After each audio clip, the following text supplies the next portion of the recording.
is a road trip to Kasol and then Kasol to Sangla. Hello, welcome to my channel nomadic trance. और आज ये video है हमारी road trip की और इसमें हम स्टार्ट कर रहे हैं गुड़गांव से, आपको देख के पता लग रहा होगा। और हम जा रहे हैं कसौल और उसके आगे भी हम घूमेंगे। उसके बाद हम जाएंगे सांगला वैली और चितकुल घूमेंगे। तो और अब ये जो वीडियो है, अब ये पहुंच गए हम चंडीगढ़। तो ये चंडीगढ़ की वीडियो है और आप देख सकते हो अभी हमें काफ़ी टाइम है पहुंचने में और मुझे काफ़ी भूख लगने लग गई थी। हमने डिनर भी नहीं किया था। तो फिर चंडीगढ़ में एक जगह हमें खुली भी दिखी, तो उन्होंने बोला आप टेक अवे कर सकते हो यहाँ से, बट यहाँ बैठ के नहीं खा सकते क्योंकि काफ़ी लेट हो गया था। तो हमने यहाँ से मैंने तो वेज बर्गर पैक कराया और इस रेस्टोरेंट का नाम था ओ चिकन, आपको दिख रहा होगा इस पैकेट में। और मुझे ज़्यादा खास नहीं लगा यहाँ का बर्गर। और फिर डायरेक्ट वीडियो है जब हिमाचल हम एंटर करते हैं तो उस टाइम की वीडियो है ये। तो आप देख रहे होंगे यहाँ पर कितनी सुबह सुबह भी इतनी सारी गाड़ियाँ लाइन से लगी हुई हैं, क्योंकि एक तो नॉर्मल टोल होता है जो आपका उससे कट जाता है फास्टैग से, बट ये वाला टोल ये लोकल लोग करेक्ट करते हैं, तो ये रोक रोक के एक एक से लेते हैं, तो उसमें काफ़ी टाइम लग जाता है। और फिर ये यहाँ पे इतनी सारी नई नई टनल बन गई है और रोड भी बहुत अच्छी बन गई है। तो जो मनाली तक का हाईवे वो बहुत अच्छा बना हुआ है, बट जब कसौल के लिए रास्ता कटता है तो वो थोड़ा पतला है, तो उसमें टाइम लगता है जाने में, बट मनाली पहुंचने में तो कोई टाइम नहीं लगता। और एक टनल को मैं रिकॉर्ड ही करती जा रही थी क्योंकि इतनी स्ट्रेट बनी हुई है, जबकि पहाड़ों में इतना स्ट्रेट जनरली होती नहीं है, बट ये काफ़ी स्ट्रेट बनी हुई थी। और जो सुबह 4 बजे का टाइम होता है उस टाइम मुझे तो बहुत तेज़ नींद आती है, बट मैं पूरी कोशिश करके रहती हूँ कि मैं उठी रहूँ ताकि दूसरे को कंपनी मिलती रहे साथ में। फिर इतनी लंबी जर्नी में बीच में ब्रेक लेना तो बनता ही है, तो हम जगह जगह से ब्रेक लेते रहते हैं। अब देखो 6:30 बज गए हैं और अभी भी कोई उजाला नहीं हुआ है, क्योंकि काफ़ी बादल हो रहे थे, तो उजाला होने में भी टाइम लग गया। और मुझे तो खुशी हो गई कि अब तो स्नोफॉल देखने को मिलेगी, क्योंकि बादल वाला मौसम ही हो रहा था। और हमने कोई होटल पहले से बुक नहीं कर रखा था, तो हम जल्दी पहुंच जाएंगे मॉर्निंग में। तो कुछ होटल अलाउ करते हैं अर्ली चेक इन, कुछ नहीं अलाउ करते, तो फिर हम वहाँ पहुँच के होटल की टाइमिंग के अकॉर्डिंग वहीं पर डिसाइड करेंगे। और फिर एक टनल है जिसमें थोड़ा सा अनफिनिश जैसा लुक दे रखा है और ये बहुत सुंदर लग रही है।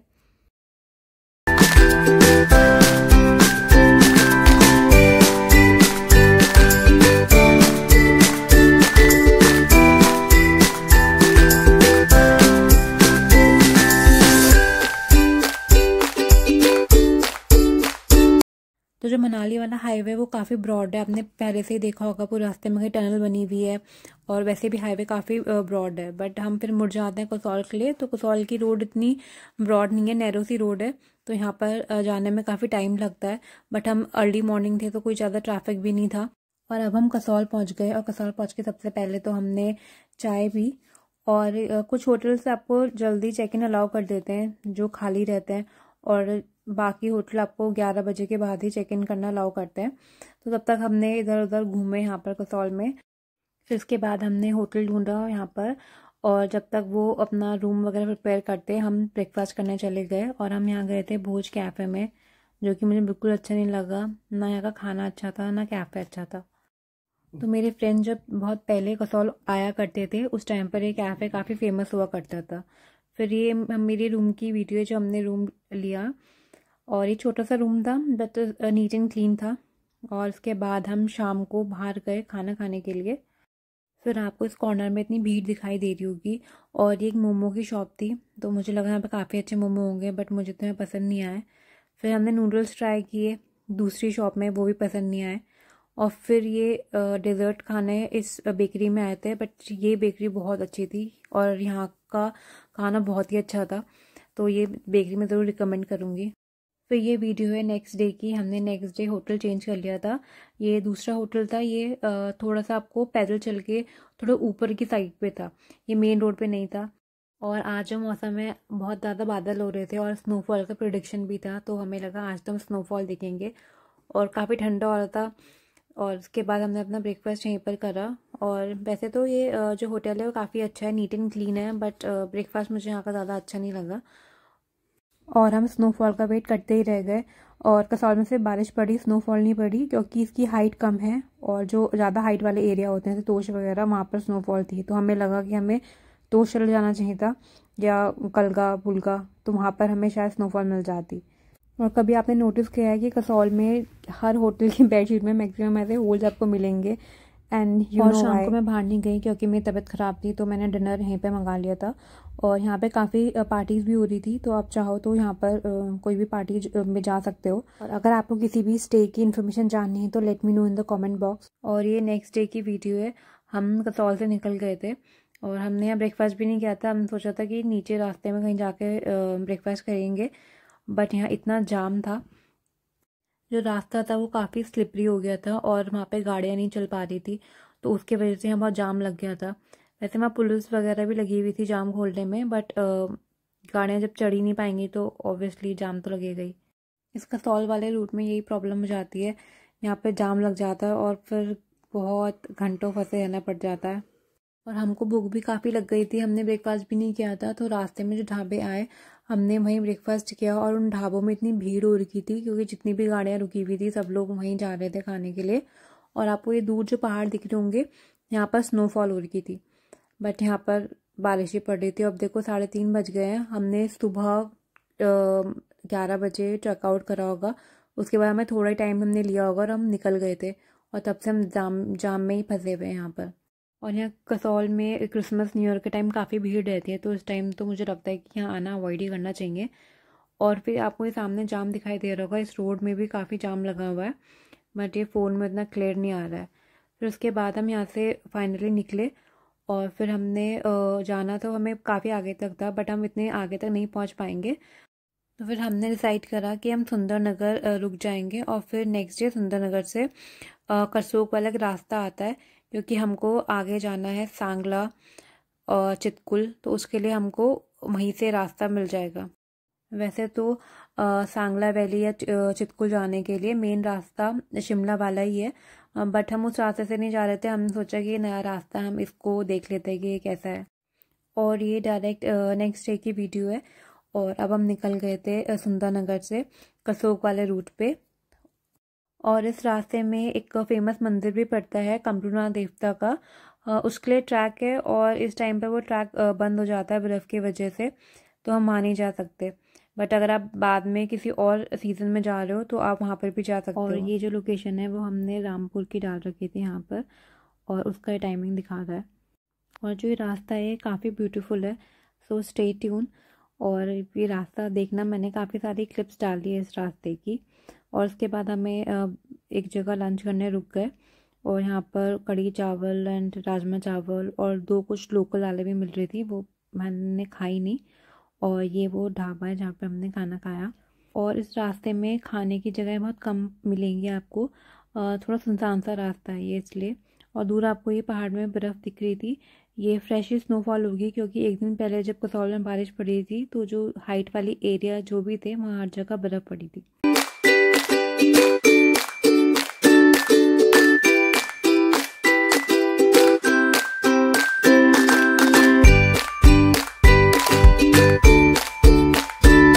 फिर मैंने जगह जगह साइन बोर्ड्स की जो वीडियो है वो भी डाल रखी है, ताकि आपको इस रास्ते का भी थोड़ा सा और आइडिया हो जाए ये कहाँ कहाँ से मिलता है।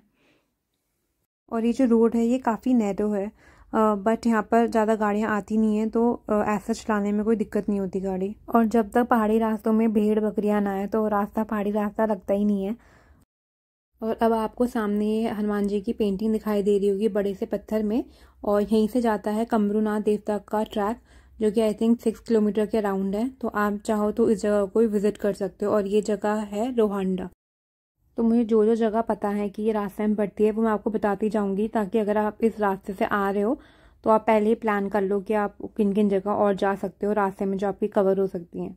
फिर ये रास्ता गाँवों के बीच से निकल के जाता है और ये गाँव भी बहुत सुंदर लगता है। और फिर ये रास्ता काफ़ी लंबा है, तो हम बीच बीच में ब्रेक लेते रहते हैं, जहाँ भी हमें अच्छी सी लोकेशन दिखती है हम थोड़ी देर के लिए वहाँ पर रुक जाते हैं और थोड़ी देर ब्रेक लेते हैं। और यहाँ से देखिए आप कितना सुंदर व्यू आ रहा है जंगल का। और मैंने आपको इससे पहले वीडियो की स्टार्टिंग में भी बताया था कि एक दिन पहले बर्फ़ पड़ी थी, तो ये रास्ते में जो जो हाइट वाली जगह आ रही थी वहाँ पर ऐसी बर्फ़ थी, और अब ये गलने लग गई थी, तो रास्ते में काफ़ी पानी हो गया था, तो स्लिपरी सा हो रहा था रास्ता। और फिर अभी जो घर आ रहे हैं ये मुझे बहुत अच्छे लगते हैं, जिनमें ऐसे पत्थर लगे होते हैं रूफ़ में, ये बहुत ही ब्यूटीफुल लगते हैं। वैसे तो ये रास्ता भी काफ़ी लंबा है, इसमें भी हमें काफ़ी टाइम लग रहा था पहुँचने में, बट रास्ते में व्यूज़ आते रहते हैं तो उतना बोरिंग नहीं लगता। बट कुछ लोगों को सो के ट्रैवल करते हैं तो उनको ये रास्ता शायद इतना पसंद ना आए। फिर ये रास्ते में आप देख रहे होंगे बच्चे लकड़ी और घास लेके जा रहे थे, और फिर यहाँ पर हमारी गाड़ी के आगे फिर दोबारा से बकरियाँ आ गई। और यही ब्यूटी होती है पहाड़ी रास्तों की। और अगर आप बरसात के टाइम पे इस जगह पे आ रहे हो तो यहाँ पर और आपको ग्रीनरी दिखाई देगी। ये विंटर का टाइम है तो इस टाइम ऑब्वियसली ग्रीनरी कम ही रहती है।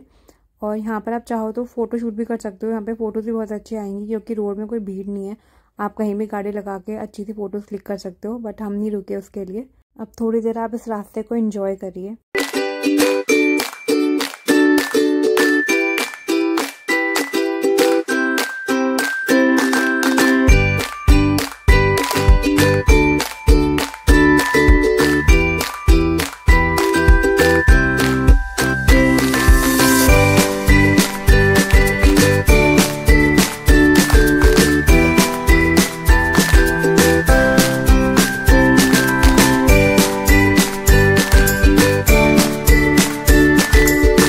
आगे आपको एक पॉइंट दिखेगा जहाँ पर ये रोड कनेक्ट कर रही होगी शिमला को भी और करसोग को भी। तो जो शिमला को ये कनेक्ट करती है, ये जो नालदेहरा तत्तापानी वाला रास्ता है, ये उस रास्ते से कनेक्ट करती है। और अब हम जा रहे हैं करसोग की तरफ। तो अगर आपको शिमला से आना है तो भी आप यहाँ पर आ सकते हो। और करसोग बहुत सुंदर जगह है, यहाँ पर लोग स्टे करने भी आते हैं, तो आप चाहो तो आप यहाँ पर स्टे कर सकते हो। बट हमें आगे जाना था तो हमने यहाँ स्टे नहीं करा। फिर हम रास्ते में नूडल्स खाने के लिए रुके और ये था एग नूडल। और अब जैसे हम आगे आने लगे हैं, हम देखो यहाँ पर पेड़ कम हो गए, ग्रासलैंड ज़्यादा दिखने लगे हैं। ये जो ग्रास है ये सर्दी में ब्राउन हो जाती है तो इसलिए ऐसे दिखाई दे रही है। बट अगर आप मानसून के टाइम पे आओगे तो ऑब्वियसली आपको हर चीज़ ग्रीन ही दिखाई देगी। और फिर ये रास्ता काफ़ी लंबा हो गया था तो हमें थोड़ा सा कन्फ्यूजन भी हो रहा था कि हम सही रास्ते पे है कि नहीं। फिर हमने रास्ते में किसी से पूछा तो उन्होंने बताया कि आप थोड़ी देर बाद मिल जाओगे जो मेन हाईवे है जो शिमला से आता है उसमें। और इस वीडियो में मैंने मेनली पूरे रास्ते के बारे में ही कवर करा है कि अगर आप रोड ट्रिप आ रहे हो तो आपको रास्ते का काफ़ी आइडिया हो जाए। So I hope you are liking this video. और अब हमें ड्राइव करते करते बहुत देर हो चुकी थी तो हम यही सोच रहे थे कि कब आएगा मेन हाईवे जिसमें हम मिलेंगे।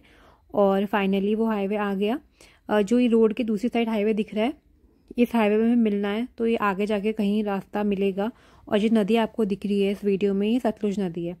और ऊपर मैंने बोर्ड की वीडियो भी डाली है तो आपको आइडिया मिल जाएगी हम किस टाइम पे कहाँ, कौन सी लोकेशन कितनी दूर है। और ये गूगल मैप अभी ऐसे ऑरेंज दिखा रहा है बट रास्ते में देखो कोई भी गाड़ी नहीं है। ये कभी कभी शायद नेटवर्क की वजह से, पता नहीं किस वजह से ऐसे गलत दिखाता है। और जो पीछे आपको पुल दिख रहा होगा वो पुल हमें मेन हाईवे से जोड़ता है जो कि शिमला से आ रहा है। और अब हम ये मेन वाले हाईवे में पहुंच गए हैं और इसकी जो रोड है वो काफ़ी ब्रॉड है तो अब हम जल्दी जल्दी पहुंच जाएंगे। और वैसे एक रास्ता और है यहाँ आने का जो कि जलोरी पास से होता हुआ आता है, बट इस टाइम क्या होता है कि वहाँ पर बिल्कुल बर्फ़ जम जाती है तो वहाँ से आना बहुत ही मुश्किल है। तो इसलिए हम उस वाले रास्ते से भी नहीं, तो हमें नहीं पता था कि हम कहाँ तक पहुँचेंगे। तो हम मेन हाईवे में आ ही गए थे तो अब हमें पता है कि हम रामपुर तक तो ईजिली पहुँच ही जाएंगे। तो हमने सोचा कि अब होटल की डेस्टिनेशन सेलेक्ट करते हैं। तो हमने सोचा रामपुर के पास एक जगह पड़ती है सरहान, और वहाँ पर एक भीमा काली का मंदिर भी है तो हम उस मंदिर के दर्शन भी कर लेंगे और वो जगह भी घूम लेंगे। तो हमने सोचा कि हम वहीं से पे रूम लेते हैं। और सरहान जाने के भी दो रास्ते हैं, एक आपका बिल्कुल रामपुर से पड़ता है और दूसरा रास्ता पड़ता है आपका जेवरी से। तो हम जेवरी वाले रास्ते से गए थे। तो बस आपको थोड़ा मेन हाईवे से अलग जाना पड़ता है अगर आपको सरहान रुकना है तो। और फिर इसके बाद यहाँ पर एक स्टोर था, यहाँ से हमने काफ़ी सारी चीज़ें ले ली थी खाने के लिए क्योंकि ऊपर कुछ कुछ चीज़ें नहीं मिलती हैं तो वो हमने यहीं से इकट्ठी कर ली थी। और कैश वैश भी निकाल लिया था क्योंकि कभी कभी गूगल पे नहीं चलता है। फिर ये कसांग नाम का एक होम स्टे था और ये काफ़ी बढ़िया होम स्टे था और बहुत ही रीजनेबल। और जो प्राइसेस रहते हैं होटल के वो सीज़न के हिसाब से रहते हैं। हमको तो अंडर 1000 का पड़ा था और आपको भी मतलब काफ़ी कम का ही पड़ सकता है, डिपेंड ऑन आप किस सीज़न में किस टाइम पे जा रहे हो। सो अगर आपको बजट स्टे करना है तो आप इसको कंसिडर कर सकते हो। और बिल्कुल साफ़ सुथरा था, नीट एंड क्लीन था तो उसकी कोई दिक्कत नहीं रहेगी। और ये मंदिर से भी काफ़ी पास में था। फिर हमने यहीं से अपना डिनर ऑर्डर करा। फिर हमको ना बाहर से एक कैट के रोने की आवाज़ आ रही थी तो हमने जब दरवाज़ा खोला तो ये बिल्ली को बहुत ज़्यादा भूख लग रही थी तो हमने उसको बिस्किट वगैरह खिलाया। हम खाना क्योंकि ऑलरेडी अपना खा चुके थे। फिर उसके बाद ये कैट बाहर नहीं गई, ये हमारे पास आके बैठ गई क्योंकि यहाँ हीटर चल रहा था और बिल्लियों को आपको बताइए होगा कितनी ठंड लगती है और बाहर बहुत ज़्यादा ठंडा था तो हमारा भी मन नहीं कर रहे थे बाहर भेजने का। और उसका फर्श ना सॉफ्ट था और बहुत ही क्यूट कैट थी ये। क्या कभी आपके साथ भी स्टे में ऐसा हुआ है कि कोई कैट आ गई हो रहने के लिए और बस हमें एक ही डर था कि कहीं ये पॉटी ना कर दे बिस्तर में और ये ख़राब ना कर दे। और उसके बाद तो ये ऐसे छोटा सा बेबी बन के सो गई, अपने हाथ मेरे पाँव में रख के। और फिर डायरेक्ट नेक्स्ट मॉर्निंग की वीडियो है, और हमारे रूम के बाहर से देखो कितना अच्छा व्यू आ रहा है पीक्स का। फिर हमने होटल से यहाँ से चेकआउट करा, और जब हम होटल से बाहर निकले तो ये कैट दोबारा आ गई और इसका बेबी भी आ गया। ये हमें होटल वाले भैया ने बताया कि ये इसका बेबी है। फिर हमने इसके और इसके बेबी को एग दिए खाने के लिए, और उसके बाद हम मंदिर चल गए। और यहाँ पर आप देखो कितना सुंदर डोर है इस मंदिर का, और इस डोर में शिव परिवार और गणेश भगवान जी की पिक्चर्स बनी हुई हैं। और मंदिर के बाहर ही प्रसाद मिल जाता है, उसकी मैंने वीडियो बनाना भूल गई थी। और फिर ये मंदिर के अंदर वाला एरिया है, और मंदिर में भी जो हिमाचली आर्किटेक्चर होता है उसी को फॉलो कर रखा है, जो कि बहुत ही ब्यूटीफुल लग रहा है। और मैं तो मंदिर के अंदर नहीं गई थी क्योंकि I was on my periods, मैंने बाहर से ही इसकी वीडियो बनाई है। सो आप वीडियो में भी देख सकते हो कि ये स्टोन और वुड से कितना ब्यूटीफुली बिल्ड करा गया है। और आपने वीडियो में भी देखा कि यहाँ पर कोई ज़्यादा भीड़ नहीं है, तो आप यहाँ पे आ सकते हो और इजीली दर्शन हो जाएंगे। यहाँ पे ऐसा सच कोई लाइन वगैरह नहीं थी। और फिर इसके बाद हम मंदिर से निकल गए क्योंकि हमें जाना था सांगला, और सांगला की जो पूरी वीडियो है वो मैंने नेक्स्ट वीडियो में कवर करी है, तो आप दूसरी वीडियो भी ज़रूर देखना। And thanks for watching and subscribe for more such videos. Bye.